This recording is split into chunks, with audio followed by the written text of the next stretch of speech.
Better you should let me after finishing my thing. I should go and sleep. நான் night 2 மணிக்கு 3 மணிக்கு பார்த்து முடித்தேன் படத்தை. ஆஃப்டர் தட் 6:30 மணிக்கு பெல் வச்சேன். ஆனால் தூங்கவே இல்லை.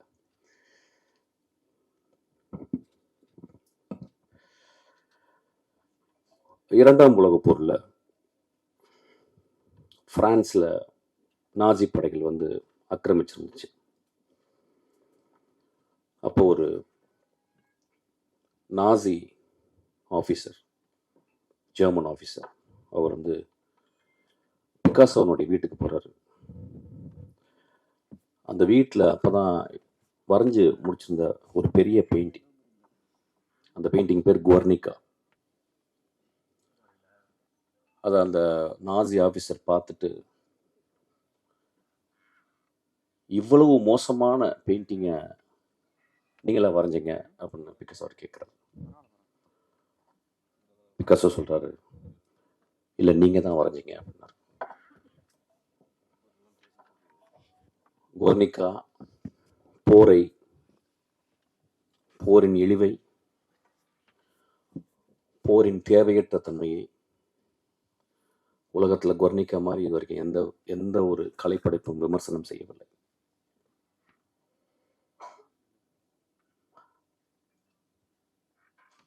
இதை வந்து நான் வயலன்ஸ் அப்படின்ற ஒரு புக்கில், ஜிசக்குடைய புக்கில் இப்போ நான் சமீபத்தில் படித்தேன். இந்த மேடையில் என்ன பேச வர போகிறேன் அப்படின்னு வழக்கம் போல் நான் என்ன பேச போகிறேன் எனக்கு தெரியல. It's going to be whatever comes. It's going to be again a performance. But it will be a very, very calm performance, not a very agitated performance. ஒரு கலைப்படைப்பு சமூகத்திலிருந்து தான் உருவாகுது. ஆனால் நம்ம சமூகம் கலைப்படைப்புகளை பார்த்து இந்த படைப்பு சமூகத்தை கெடுக்குது அப்படின்ற ரெண்டுமே நடக்குது. ஒரு மோசமான கலைப்படைப்பு சமூகத்தை கெடுக்குது. ஒரு நல்ல படைப்பு சமூகத்தை சிந்திக்க வைக்குது. ஒரு சினிமாவுடைய maximum impact, it can stop people for few seconds to think about life. நம்ம லைஃப்பில் நம்ம வந்து we are very busy always and we are terribly bored. We are terribly bored, that's why we are very busy. We are running, ஓடிக்கிட்டே இருக்கும். அப்போ ஒரு தியேட்டருக்குள்ள ஒரு 2.5 மணி நேரம் போய் உட்காந்து ஒரு படத்தை பார்க்கும்போது, அந்த படம் பார்க்கும்போது நம்மளுடைய சித்தாந்தங்கள், நம்மளுடைய ஐடியாலஜிக்கல், நம்மளுக்கு பிடித்தவை, நம்ம சின்ன வயசுலேருந்து வளர்ந்த நம்மளுக்கு அப்பா அம்மா, இந்த சமூகம், மதம், ஜாதிகள் சொன்ன இந்த சித்தாந்தங்களை அந்த கலைப்படைப்பு கேள்வி கேட்கும்போது, எதிர்க்கும்பொழுது நம்மளுக்கு பெரிய கோபம் வருது. இந்த கோபம் நியாயமானது தான். இந்த கோபம் நியாயமானது. ஆனால் நம்ம நல்லா புரிஞ்சுக்கணும், அந்த கலைப்படைப்பை எடுக்கிற அந்த மனிதன் எப்படியாப்பட்ட படைப்பை எடுத்திருக்கான் பாருங்க. இந்த 100 வருஷத்தினுடைய தமிழ் சினிமாவை நீங்கள் ஒத்து பார்த்தீங்கன்னா, ஒரு சல்லடையில் போட்டு சலிச்சு பார்த்தீங்கன்னா எத்தனை படங்கள் தேரும். எவ்வளவு கோடிகள் ஒழுக்கமில்லாத படங்களுக்கு நம்ம வந்து கொட்டியிருக்கோம். எத்தனை மோசமான படங்களை நம்ம பார்த்து கைத்தட்டியிருக்கோம், விசில் அடிச்சிருக்கோம். அப்போ நம்ம மனசுக்குள்ள கொஞ்சம் தர்மத்தோட பேசணும்னு, விமர்சனம் செய்வதற்கு எல்லாருக்கும் உரிமை உண்டு. ஒரு சொசைட்டி இல்லை எவ்வளவு விமர்சனம் இருக்கோ அந்த அளவுக்கு சொசைட்டி ஹஸ் காட் அ ஃப்ரீடம்னு புரிஞ்சுக்கணும். ஆனால் அந்த விமர்சனம்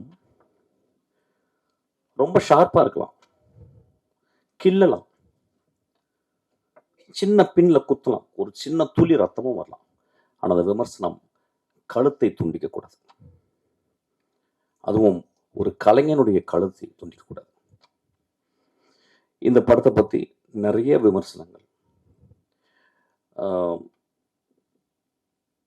சென்சாரில் பெரிய போராட்டம், அந்த படத்துலேயே தெரியும். There are many places it is choppy. I could see that it was chopped. அதை சென்சார் பண்ணுறதுக்கு உரிமை இருக்குது. அந்த சென்சாரில் இருந்த மனிதர்கள் அதை பண்ணுறதுக்கு உரிமை இருக்குது. அப்படியே அந்த படம், அந்த கலைப்படைப்பு கொஞ்சம் தப்பிச்சிருச்சு. நான் கலைப்படைப்புன்னு நீங்கள் என்ன சொல்லணும்னா, நான் வருஷா பண்ணது மட்டும் கலைப்படைப்புன்னு சொல்ல, எல்லா படங்களும் சொல்கிறேன். எல்லா தோக்குற படங்களும். என் ஆஃபீஸ்க்குள்ள ஒரு அசிஸ்டன்ட் டைரக்டர் வந்தான்னா, என்னப்பா அப்படின்னா, நான் அசிஸ்டன்ட் டைரக்டர் ஆகணும்னு சொல்லும்போதே எனக்கு அவன் மேலே ரொம்ப மரியாதை வந்துடும்.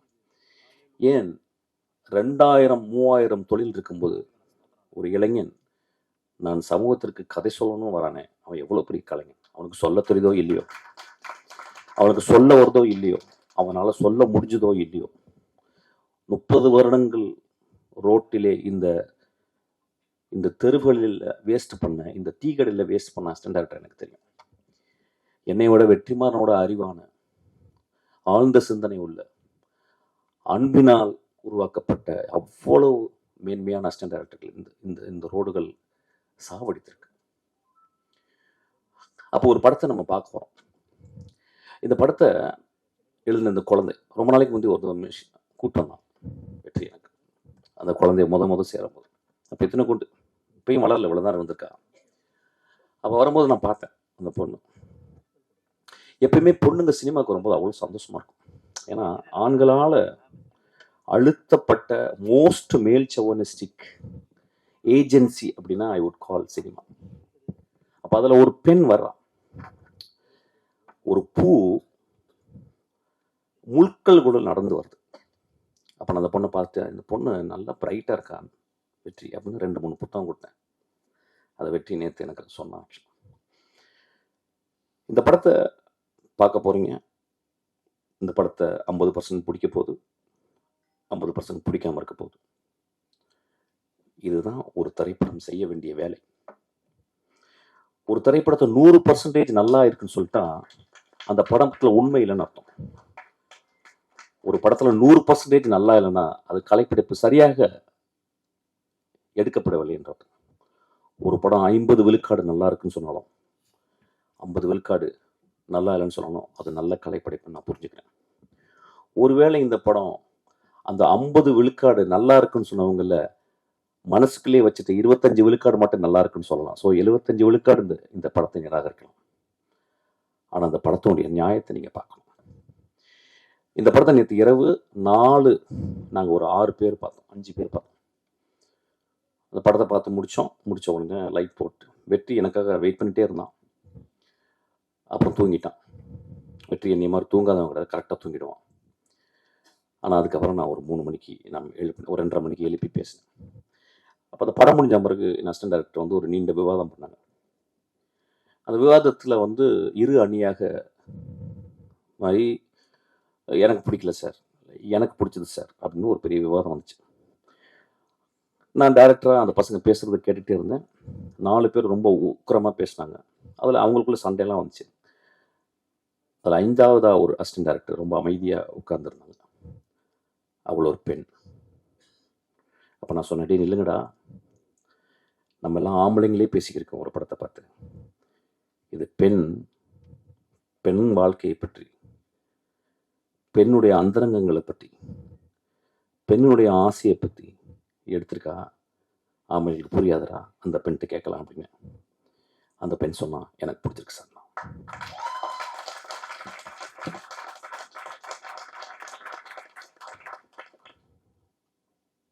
இந்த படத்தை ஏன் வந்து வர்ஷா பேட் கேர்ள்னு வச்சா, ஏன் குட் கேர்ள்னு வைக்கல? அது கொஞ்சம் ஒத்து பார்க்கணும். அவ வந்து சமூகத்தை வந்து விளக்கமாத்த எடுத்து அந்த கூட்டுறதுக்காக வரல, விளக்கமாத்தால அடிக்காதீங்கன்னு சொல்றதுக்காக வந்திருக்க. ஏன் அவ வந்து குட் கேர்ள்னு வைக்கல, பேட் கேர்ள்னு வச்சானா அந்த அந்த கதாசிரியன், அந்த குழந்தைக்குள்ள கதாசிரியன், அந்த குழந்தைக்குள்ள வாழ்க்கை அனுபவம், அந்த குழந்தை சந்திச்ச மோசமான தருணங்கள், இதெல்லாம் ஒரு பெண்ணை எப்படி பண்ணுது அப்படின்றதுக்கு ரொம்ப மனசுல வந்து ஆழமாக எனக்கு தெரியும். ஒரு படத்துக்கு டைட்டில் வைக்கிறதுக்கு 6 மாதம் ஆகுது, எனக்கும் வெற்றிக்கலாம். ஆனால் ஒரு பெண் வந்து நான் ஒரு பேர்ட் கேர்ள்னு சமூகத்தில் சொல்லியிருக்கேன். என்னை பேர்ட் கேர்ள் நீங்கள் சொல்கிறீங்கல்ல, நீ கொஞ்சம் ஒத்து பாருங்க, என்னை கொஞ்சம் ஒத்து பாருங்க, என் வாழ்க்கையை ஒத்து பாருங்க. உங்களுக்கு 30 நாட்கள் ஓடி போகுது, என் 30 நாட்கள் உங்களை மாதிரியா ஓடுது? எத்தனை நாட்கள் என்னை வீட்டுக்குள் அடக்கி கிடைக்கிறீர்கள்? எத்தனை நாட்கள் என் பூஜை அறைக்குள் வரவிடாமல் என்னை அழைக்கிறீர்கள்? எத்தனை நாட்கள் நான் வாய் பேசக்கூடாது என்று சொல்கிறீர்கள்? எத்தனை நாட்கள் நான் வேகமாக நடக்கக்கூடாது என்று சொல்வீர்கள்? அப்படின்னு ஒரு கேள்வி கேட்டிருக்க.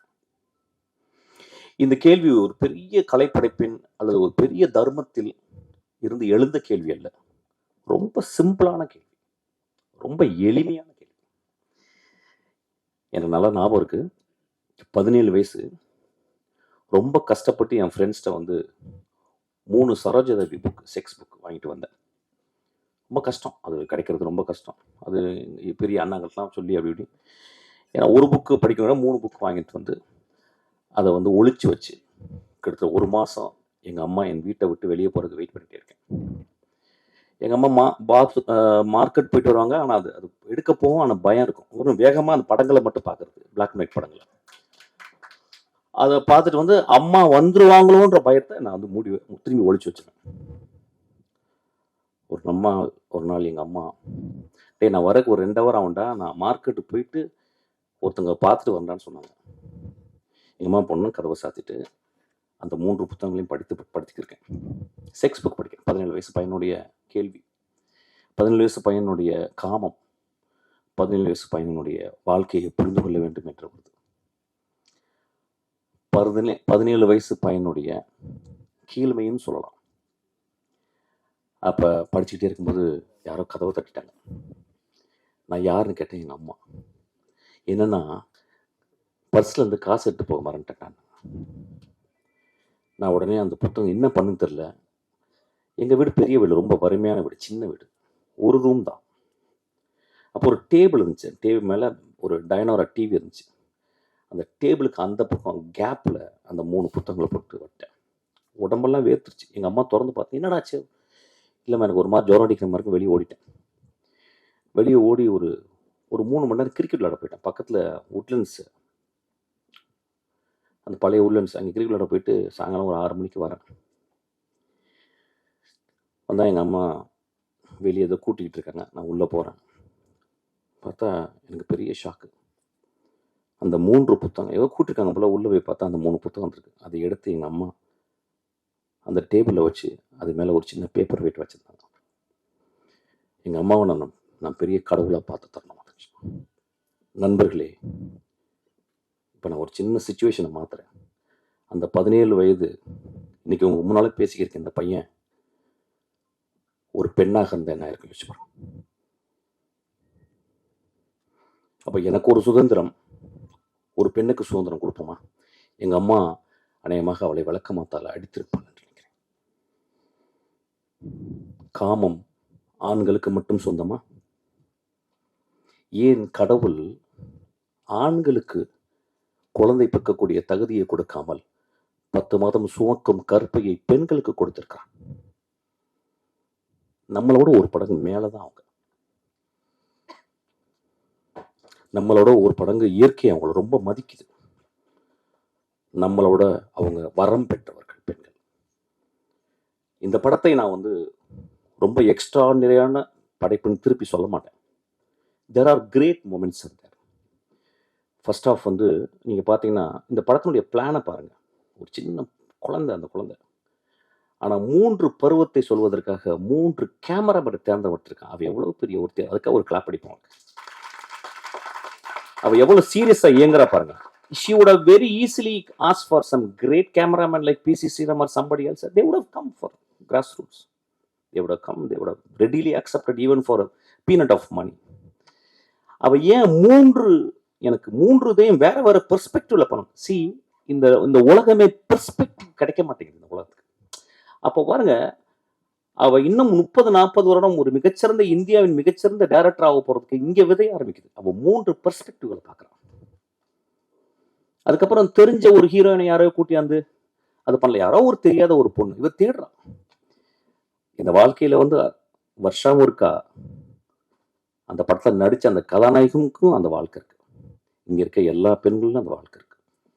இந்த மாதிரி ஒரு ஒரு விழாவை நான் பார்த்ததே இல்லை. முழுக்க முழுக்க ஆண்களால் ஆக்கிரமிக்கப்படும் ஒரு விழா இன்று முழுக்க முழுக்க பெண்களால் இருக்கிறது. முழுக்க முழுக்க ஆண் தன்மையால் டாமினேட் செய்யப்படும் ஒரு மேடை இன்று முழுக்க முழுக்க பெண் தன்மையாக உள்ள வெற்றிமாறன். எனக்கு தெரியும், வெற்றிமாறன் பார்க்கல பயங்கரமா என்ன ராஜா அப்படிலாம் சொல்லுவான். அவனை மாதிரி ஒரு ஒரு ஒரு கிரியேட்டர்னா யார் தெரியுமா? பெண் தன்மை மனசுக்குள்ள இருக்கணும், உடம்புல இருக்கணும். அதனால தான் ஏஆர் ரஹ்மான், இளையராஜாவும் பெண் தன்மை ஜாஸ்தியா இருக்கும். கிரேட் கிரேட் கிரேட் அவங்க தான். எனக்கு வெற்றிமாறனுடைய ரொம்ப நெருங்கி எனக்கு தெரியும். நான் அவ்வளவு பக்கத்தில் அவனை அப்படியே உத்து பார்த்துருக்கேன். வெற்றிமாறன் இன்னைக்கு இவ்வளோ உயரம் வந்திருக்காருன்னா படிச்சு படிச்சு படிச்சு படிச்சு சினிமாவை சிந்திச்சு சிந்திச்சு சிந்திச்சு தான் வந்திருக்கான். அந்த பட்டறையில் இன்னைக்கு ஒரு கத்தி வந்திருக்கு, ஒரு முள் வந்திருக்கு, ஒரு பூ வந்திருக்கு. முள்ளு குத்தும், முள்ளு குத்தணும். கத்தி ஆப்பிள்களை வெட்டுறதுக்கு தேவைதான், ஆனா பூவை நம்ம கசிக்கக்கூடாது. அவர் இந்த படத்துல வந்து ஒரு film மேக்கரா the way she handled the close-ups, இந்த படத்தை வந்து ஒரு நல்ல ஸ்டடின்னு சொல்றேன். அதாவது நெக்ஸ்ட் ஜெனரேஷனுக்கு வந்து இந்த படத்தினுடைய க்ளோஸ்அப், ஒரு பெண்ணை, எனக்கு தெரிஞ்ச தமிழ் சினிமாவில், இந்தியன் சினிமாவில் ஒரு பெண்ணினுடைய முகத்தை இத்தனை ஆங்கிள் இவ்வளவு அழகா எந்த படமும் காட்டல நினைக்கிறேன். மணி சார் ஒரு பேட்டியில் சொல்லியிருக்காரு, there are very very few directors who knows how to compose close-ups அப்படின்னு இருக்காரு. I think she is one of the director. இந்த படத்துல ஒரு அந்த க்ளோஸ்அப்ல அந்த கதாநாயகனுடைய பருவை காட்டிருக்கு. அது வெரி சிம்பாலிக். அந்த பரு வந்து எவ்வளவு ஒரு எவ்வளவு இரிட்டேட்டிங்கா இருக்க ஒரு விஷயம். ஆனா பரு இல்லாத வாழ்க்கை இருக்க. பரு இல்லாம ஒரு பெண் பருவம் அடைய முடியுமா? அப்ப வாழ்க்கையில நமக்குள்ள இருக்கு. ஒட்டடை குச்சிகள் இல்லாத வீடு முழுமையாகுமா? ஒட்டடை குச்சிகள் இல்லாத வீடு முழுமையாகுமா? வீட்டுக்குள் எப்பொழுதுமே ஒட்டடைகள் செய்யும். என் மகளுக்கு ப்ராப்ளம் வந்திருக்கு. இன்னைக்கு அவள் ப்ராப்ளம் இல்லாமல் இருக்கா, 26 வருஷம் 25 வயசுல. இன்னைக்கு என் மகளை பார்த்தா அப்படியே எதை பற்றியும் நான் கேட்கறது இல்லை. ஆனால் அவளுக்கு 13 வயது பருவம் அடைந்தது அவளுக்கு நிறைய ப்ராப்ளம் வந்திருக்கு. நம்ம எல்லாருக்குள்ளேயும் கருணையோடு நம்ம பார்க்கணும். இந்த படத்தை நீங்க கருணையோடு பார்க்கணும் நான் கேட்குறேன். வெற்றிமாறன் ரொம்ப சின்சியரா இந்த படத்தை தயாரிச்சிருக்கான். அவன் நினச்சிருந்தா யாரோ ஒரு பெரிய டேரக்டர் கொடுத்து நான் இவ்வளோ காசு போடுறேன், எனக்கு இவ்வளோ சம்பாதிச்சு கொடுக்குற மாதிரி ஒரு படம் எடுத்து கொடுக்குறேன்னு சொல்லலை. எனக்கு காசு வேணாண்டி வருஷா, உன் இதயத்திலேருந்து ஒன்று எடுத்திருக்க, அதுக்காக அதை வச்சுக்கிட்டு நான் கஷ்டப்பட்டு சம்பாரிச்ச பணத்தை கொடுத்துருக்கேன், அதுக்காக அவனுக்கு கொடுக்கலாம். இந்த படம் நீங்கள் பார்க்கும்போது உங்களுக்கு சில நேரங்களில் சந்தோஷத்தை ஏற்படுத்தலாம், சில நேரங்களில் வருத்தத்தை ஏற்படுத்தலாம். இது ரெண்டையும் அந்த தியேட்டருக்குள்ளேயே பார்த்துட்டு வெளியே வாங்க.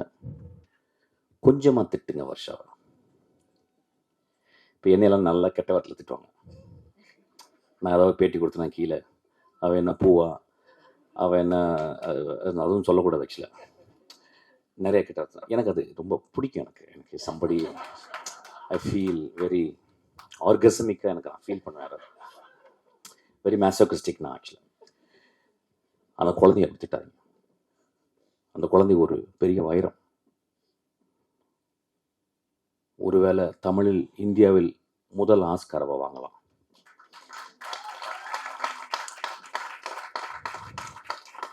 ஒருவேளை அவருடைய அடுத்த படங்கள் நேஷனல் அவார்டு வாங்கலாம். வெற்றிமாறன் போட்டு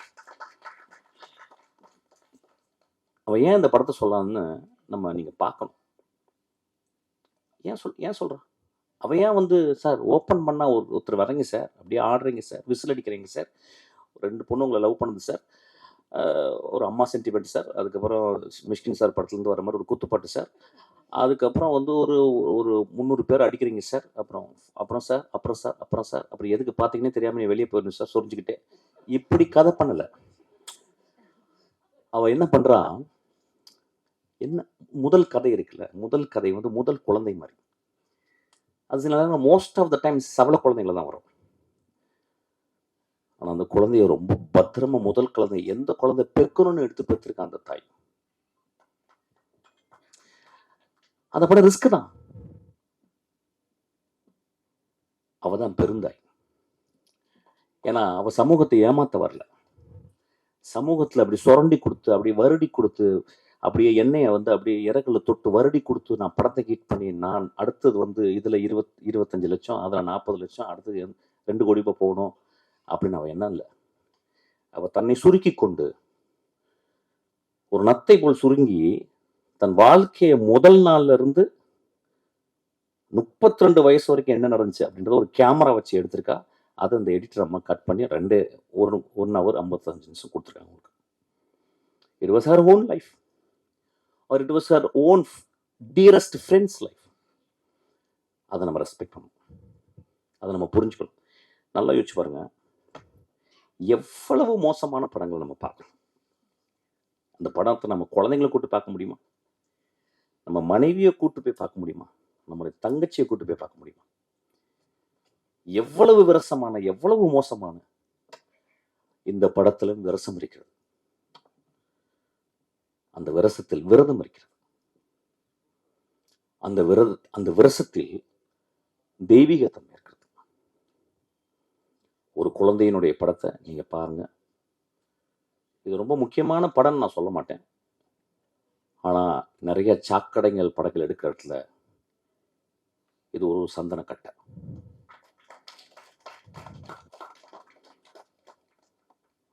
பத்திரிகையாளரை பத்தி நான் என் படங்கள் கூட நான் கேட்டதில்லை. இந்த படம் உங்களுக்கு பிடிக்கும், இந்த படம் உங்களுக்கு பிடிக்காமையும் போகலாம். It depends. ஆனால் கொஞ்சம் மனதில் கொஞ்சம் ஈரத்தோட அந்த பெண்ணுடைய ஹானஸ்டியை பார்த்துட்டு, ஏன் இந்த படம் எழுதணும் அவன் அப்படின்ற ஒரு ஹானஸ்டியை கொஞ்சம் பார்த்தீங்கன்னா உங்கள் எழுத்துல அந்த மையோடு சேர்ந்து கொஞ்சம் உதிரமும் வரும், கருணையும் வரும். இந்த படத்துக்கு 36 மார்க்காவது போடுங்க. இந்த படத்தை ஃபெயில் ஆக்கிறாதீங்க. இப்போ என் படத்தெல்லாம் ஃபெயில் ஆக்குவாங்க, என்னால உரிமை இருக்கு. ஏன்னா நான் வந்துட்டேன். படத்தை வெற்றிமாறன் படத்தை ஃபெயில் ஆக்கலாம், அவனுக்கு வந்துட்டான். ஆனால் என் குழந்தை, உங்களுடைய மகள் வர்ஷா, அவளை பத்திரமா பார்த்துங்க.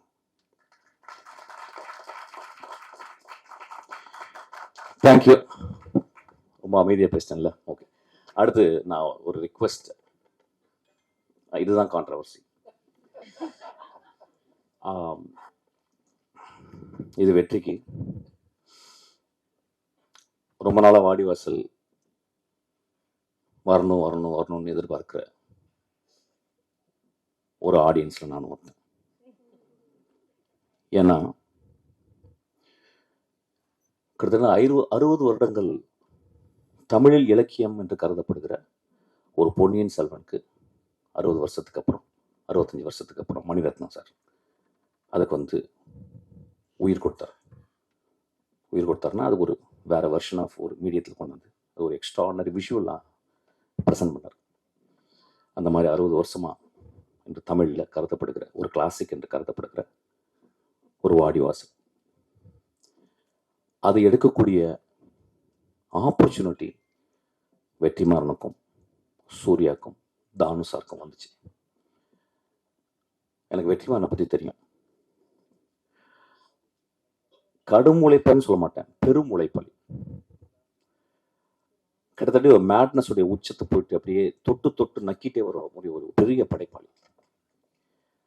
இஸ் நாட் சும்மா அப்படி இருக்க மாட்டான். எப்போ போனால் நான் என்ன புக்கு கேட்பேன்னா, I will read something about very politically very பொட்டன்டான book. Will never satisfy with romcom, இதெல்லாம் அது பண்ண மாட்டான். ஸோ இந்த படம் வாடிவாசல் ஒரு கிளாசிக் அன்று தமிழில் கருதப்படுகிற ஒரு படம். கிரேட் புக்குன்னு நான் சொல்ல மாட்டேன், ஒரு வார் அண்ட் பீஸ் மாதிரி சொல்ல மாட்டேன், பட் இது தமிழில் வந்த ஒரு கிளாசிக்.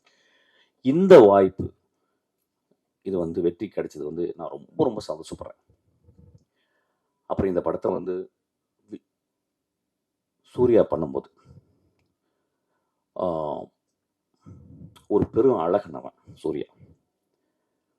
ஒரு பெரிய அறிவாளி வெற்றிமாறன், ஒரு அழகனும் அறிவாளியும் சேர்ந்த அந்த படம் எப்படி இருப்பாங்க. அதனால் அந்த படத்தை வரணும்னு நான் ரொம்ப ஆசைப்பட்றேன். ஏதாவது டிஃப்ரென்ஸ் ஆஃப் ஒப்பீனியன் இருக்கலாம். வெற்றிமாறனுடைய மிகச்சிறந்த படமாக வாடிவாசல் அமையும். சூர்யாவின் மிகச்சிறந்த படமாக வாடிவாசல் அமையும். இந்த மேடையில் அவர் சொல்கிறேன், நம்புகிறேன். சீக்கிரம் அந்த படம் ஆரம்பிக்கிறதுக்காக நான் வெற்றியை நான் தாழ்ந்து ரிக்வஸ்ட் பண்ணி கேட்டுக்கிறேன். Thank you so much.